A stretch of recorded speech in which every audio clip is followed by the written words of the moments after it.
ధన్యవాదాలు పండిట్జీ. చాలా మీకు సమయాన్ని ఇచ్చి మా ఆర్య సమాజ్కు మీకు ధన్యవాదాలు. ఇప్పుడు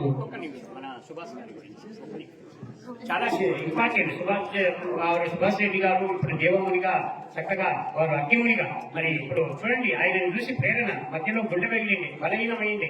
కానీ ఇప్పుడు మళ్ళీ ఎక్కడెక్కడ కార్యక్రమాలకు వెళ్తున్నారు.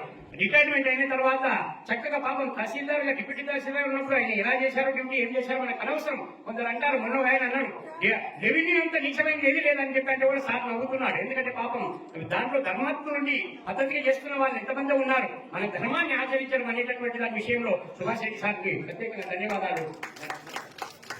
ఇప్పుడు మన ఆధ్యాత్మికవేత్త శ్రీ మహేశ్వర్ గారు వచ్చి 2 నిమిషాలు మాట్లాడబోతున్నాము.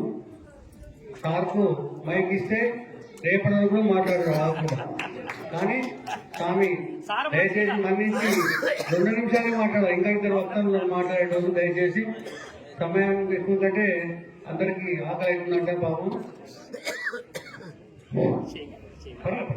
2 నిమిషాలకు కూర్చొని ఓం భూర్భువస్సః తత్సవితుర్వరేణ్యం భర్గో దేవस्य ధీమహి ధియో యో నః ప్రచోదయాత్. నేను ఎవరి పేర్లు చెప్పకుండా సభకు సదస్సులందరికీ కార్యనిర్వాహకులందరికీ నమస్కారాలు తెలియజేస్తూ ముందుకు పోతాను.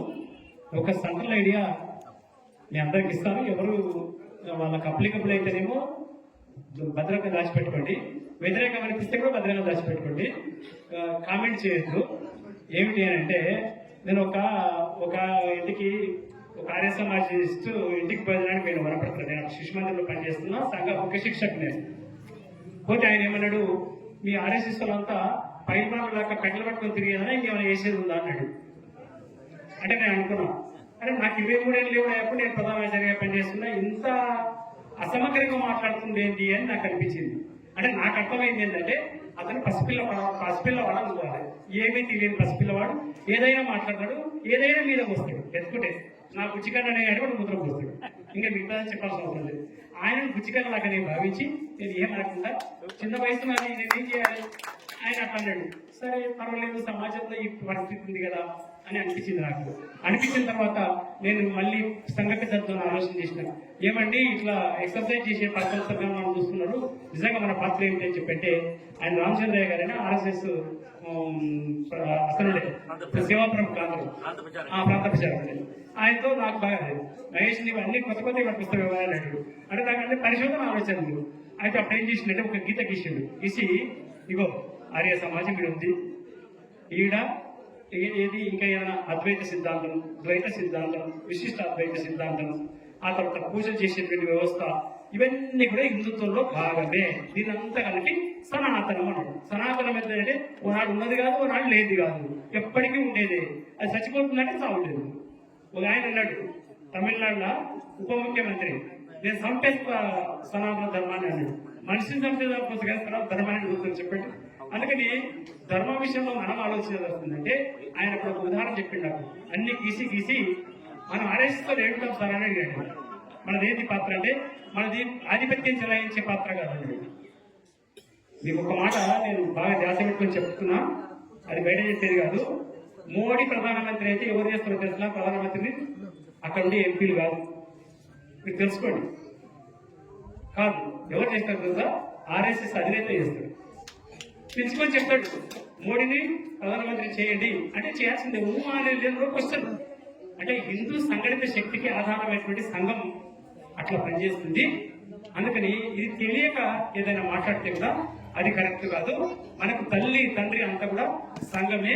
తర్వాత మహానుభావులు వస్తుంటారు పోతుంటారు. ఒకరికొకరు ఒక సిద్ధాంతం తీసుకొస్తారు, కొన్నాళ్ళు వ్యాప్తం చేస్తారు. ఎవరు తెచ్చినా కొత్త సిద్ధాంతం నేరని ధ్యాస పెట్టుకోండి. యజ్ఞంలో దయానంద స్వామి వారు దాన్ని ఆధారంగా తీసుకున్నాడు, అనేక మందిని తయారు చేసాడు. ఆయన ప్రాణం కూడా ఆయన సిద్ధాంతంతో పోయింది. మహమ్మద్ ప్రవక్త కూడా ఆయన సిద్ధాంతం మాట్లాడితే ఆయన చంపేసింది, తెలుసా మీకు? ఆ తర్వాత యేసుక్రీస్తుని కూడా మాట్లాడితే ఆయనని సిలువదీసింది. మహానుభావులు అందరికీ కూడా ఏదో ఒక చోట అంతిమ అడుగు ఉంటుందన్నమాట. అంటే సిద్ధాంతానికి అంతిమం లేదని చెప్తున్నాను. దయానంద సరస్వతి అందించినటువంటి యొక్క యజ్ఞ పద్ధతిని వేదంలో ఉంది. రాముడు ఆచరించాడు, విశ్వామిత్ర ఈ గాయత్రి మంత్రం ఉంది కదా, ఈ మంత్రం ఎక్కడి నుంచి వచ్చింది? ద్రష్ట ఎవరు అంటే విశ్వామిత్ర మహర్షి. ఆయన ఎవరికి బోధించాడంటే రాముడికి బోధించాడు. ఆస్తిని ఏం చేసిండంటే ఆదిత్య ఉదయం అని చెప్పాడు. ఏ విద్యలు అందించినంత అతి బల మహాబలం చేసి దుర్మార్గులు సంహారం చేసిండు. ఈ బలాలు మన పని ఇప్పుడు ఏమి లేవు కాబట్టి దుర్మార్గులు ఎదుర్కొనే శక్తి మన కూడా శూన్యం అవుతుంది. అందుకని యజ్ఞమై శ్రేష్టతం కర్మ అని వేదం చెప్పినట్టుగా యజ్ఞము కంటే శ్రేష్టమైనది లేదు అని చెప్పకూడదు. శ్రేష్టమైనది యజ్ఞము అని చెప్పడం బాగుంటుంది. నాకన్నా నీకు మంచోడవు అంటే అర్థం వస్తుంది. మంచోడవే, నీ కూడా మంచోడవే అనే ధోరణితో హిందూ సమాజంలో కలుపుకొని పోవాలి. ఆ ఆరాధన పద్ధతులు అవన్నింటినీ మనం చవిచేసింది కానీ నిన్న మనం చూస్తున్నాం కాదండి. అంతకుముందు శనిమాతాలు కొట్లాడుకున్నారు, వైష్ణవం అతను శైవం కొట్లాడుకున్నాడు. హరిహర పుక్కర ఇలాంటి గొప్ప వాడు వచ్చి సైనిక ప్రయత్నం చేసిండు. షణ్మాతాచార్యులు ఒకటి చేసినటువంటి మహానుభావుడు శంకరాచార్యుల వారి భూమిని కొట్టిండు. 32 సంవత్సరాలు మాత్రమే బ్రతికిండు. ఆ ఉన్నంత కాలంలో ఆయన అందరి సంఘటన చేసే ప్రయత్నం చేసినప్పుడు హిందూ ధర్మాన్ని కాపాడుకోవడం మన లక్ష్యమై ఉండాలి. ఆ లక్ష్యమే మనల్ని నెరవేరుస్తుంది, ఈ దేశాన్ని కాపాడుతుంది. మనము సిద్ధాంతం పేరిట వివాదాల పేరిట ఎక్కడ కూడా ఘర్షణ పెట్టకూడదు. సమావేశాల్లో అట్లాంటి ఘర్షణ సంబంధమైన విషయాలు కూడా ఏవి మాట్లాడకూడదు. భగవద్గీత శ్లోకాలు ఎన్నో ఉన్నాయి. నువ్వు దాంట్లో ఎందుకు పెడతావు? పెట్టకూడదు. కృష్ణుడు మాత్రమే ఒక కృష్ణుడు దేవుడే కానీ ఒక ఆయన అంటారు. నీకు ఎవడ అధికారం ఇచ్చాడు? సనాతన ధర్మకి ఎవరైనా సభలకి వచ్చి కలబడుతున్నప్పుడు ఏం చేస్తారు? అందుకొరకు వివాదాలు వద్దు. హిందుత్వంలో వివాదాలు వద్దు. అందరం కలిసి పనిచేద్దాము. ఓం అందరికి ఓం. నీవు ఏ మంత్రంలో చూడండి, ఓం లేకుండా మంత్రం లేదు. నీవే మంత్ర ఏ పద్ధతి అయినా అనుసరించండి. ఓం తోత పెట్టిండా లేదా వాడు? ఎందుకు అవుకారమ్మ ఇది అందరూ అంగీకరించండి. సూర్యుడే కదా. అందుకొరకు దయచేసి వాద వివాదములను మానివేసి అపరిపక్వ పదార్థాలతో మాట్లాడకుండా తెలియదుంటే తెలుసుకోవడం ప్రయత్నం చేసి వయసుకు తగినట్టుగా డిగ్నిటీగా శాస్త్రం తెలిసినట్టుగా ఆధారాన్ని చెప్తూ చెప్పాలి. ఆధారం లేకుండా ఏది మాట్లాడితే మనం ఫెయిల్ అవుతాము. అందుకో దయచేసి ధన్యవాదాలు మహేశ్వర్ సార్. మహేశ్వర్ సార్ మాకు